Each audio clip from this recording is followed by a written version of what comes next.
بسم اللہ الرحمن الرحیم۔ دوستو، حضرت جنید بغدادی رحمۃ اللہ علیہ اپنے وقت کے بہت بڑے پہلوان تھے۔ پورے بغداد میں ان کے مقابلے کا کوئی دوسرا پہلوان نہ تھا۔ بڑے سے بڑا پہلوان بھی ان کے سامنے زیر تھا۔ یہی وجہ تھی کہ شاہی دربار میں ان کو بڑی عزت کی نگاہ سے دیکھا جاتا تھا اور بادشاہ کی نظر میں ان کا خاص مقام تھا۔ ان کو دربار میں شاہی پہلوان ہونے کا شرف حاصل تھا۔ اسی شہر میں ایک سید زادہ بھی رہتے تھے جو کہ بہت غریب تھے اور تنگ دستی میں گزر بسر کر رہے تھے۔ ان کے گھر میں کئی دن سے فاقہ کشی ہو رہی تھی۔ وہ اپنے حالات سے تنگ آ گیا تھا۔ اس نے سوچا میں جنید سے کشتی لڑوں اور مارا جاؤں، اس طرح مجھے اس تنگ دستی سے چھٹکارا مل جائے گا۔ ایک دن سید زادے نے بادشاہ کے محل میں حضرت جنید بغدادی سے کشتی لڑنے کے لیے چیلنج کر دیا۔ بادشاہ نے دیکھا کہ ایک دبلا پتلا اور کمزور سا آدمی جنید سے کشتی لڑنے کے لیے کہہ رہا ہے جو کہ جنید کے ایک ہاتھ کا بھی نہیں ہے۔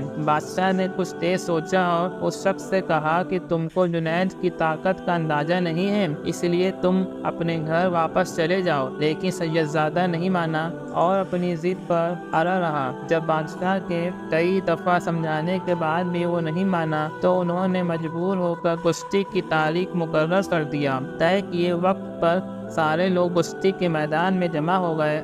جب سید زادہ اور حضرت جنید بغدادی آمنے سامنے لڑنے کے لیے کھڑے ہوئے تب سید زادے نے حضرت جنید بغدادی کے قریب آ کر کہا، میں کوئی پہلوان نہیں ہوں اور نہ میں تم سے جیت سکتا ہوں۔ میں بہت غریب ہوں اور گھر میں کھانے کے لیے کچھ بھی نہیں ہے۔ اگر آج آپ مجھ سے کشتی میں ہار جاتے ہیں تو مجھے بادشاہ کی طرف سے بہت انعام ملے گا اور میری غریبی دور ہو جائے گی۔ حضرت جنید بغدادی نے اس سے کہا کہ تم بادشاہ سے مدد کیوں نہیں مانگتے؟ تو وہ سید زادہ نے کہا، میں حضور صلی اللہ علیہ وسلم کی آل میں سے ہوں، میں کسی کے سامنے ہاتھ نہیں پھیلا سکتا۔ اگر آپ آج ہار جاتے ہیں تو کچھ دنوں تک آپ کو اپنی بے عزتی کا ملال ہوگا، مگر میں آپ سے وعدہ کرتا ہوں کہ قیامت کے دن اپنے نانا کے ہاتھ سے تمہارے سر پر شفاعت کی دستار بندھواؤں گا۔ حضرت جنید نے سوچا کہ یہ تو بہت سستا سودا ہے، مجھے تو ہار کے بعد بھی جیت ملے گی۔ کشتی شروع ہو گئی۔ کچھ دیر تو حضرت جنید نے